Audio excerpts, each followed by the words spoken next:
Ahmed Al Ahmed, the saviour of Australia বা the true hero of Australia.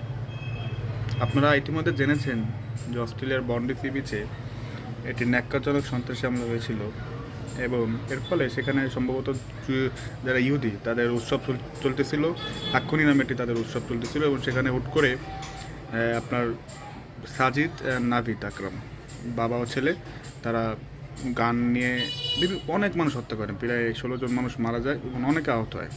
আরও মানুষ মারা যেতে পারত, আরও হতাহত ঘটনা করতে পারতো, কিন্তু এই যে আহমেদ, তিনি সাহসিকতার পরিচয় দিয়েছেন। তিনি সেই বন্দুকধারীকে নিরস্ত্র করেছেন। ইভেন এর ফলে তার জীবনও চলে যেতে পারত।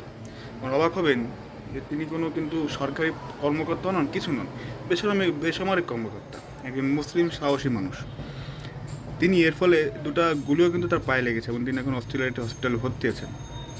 বা তার যে বীরত্ব, তার যে সাহসিকতা, এটা এখন দুনিয়াব্যাপী প্রশংসিত।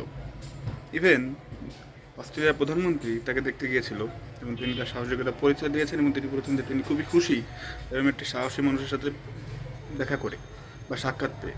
বা অস্ট্রেলিয়া গর্ব করতেছে এখন যেরকম একটি সাহসী মানুষ তাদের দেশের নাগরিক। ইভেন অস্ট্রেলিয়ার যারা আপনার সর্বস্তরের মানুষ, তারা এখন তাকে বলতেছে ইনিই তো সত্যিকারের জেমস বন্ড, ইনিই তো সেভিয়ার, ইনিই তো আমাদের যে হলিউডে আমরা যে মুভিগুলো দেখি অ্যাকশন হিরো করে থাকি, তিনিই তো অ্যাকশন হিরো আসলেই। এবং তারও ফ্যামিলি আছে, তার দুটো সন্তান আছে।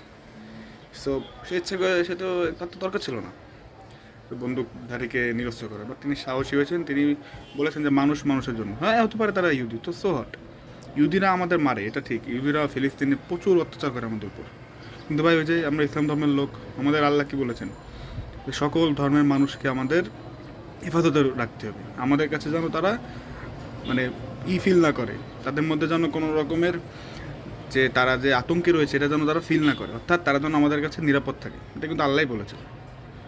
আমরা ইহুদিরা যতই আমাদের উপর অত্যাচার করুক বা অন্য যারা আছে তারা অত্যাচার করুক ফিলিস্তিনের উপর বা আমাদের উপর, মুসলমানদের উপর, আমরা পারি না, কারণ আমাদের ধর্মতা শিক্ষা দেয় না।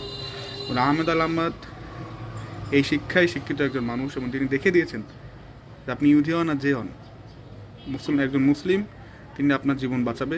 যদি আপনার উপর অন্যায় থাকে তিনি আপনাকে বাঁচাবে, মুসলিমের পক্ষ তিনি নেবেন। নো ম্যাটার্স আপনি কোন রিলিজিয়াসের বা কোন কাস্টের বা কোন গোত্রের, এটা ডিপেন্ডই করে না। So hats off to Ahmed Al Ahmed, তিনি দ্রুত রিকভার করুক। ইভেন ইসরায়েলের প্রধানমন্ত্রী তিনিও তার প্রশংসা করেছেন একজন মুসলমান যুবকের, এবং আমেরিকার প্রেসিডেন্ট ট্রাম্প তিনিও তার প্রশংসা করেছেন। এমনকি সব প্রশংসা করার মতোই। এটা আপনি যদি সিসিটিভি ফুটেজ দেখেন, এটা প্রশংসা করে আপনি পারবেন না, আপনি একমধ্যে মনে হবে যা মানবিকতা এখনও রয়েছে, এখন এরকম মানুষ দুনিয়ায় রয়েছে।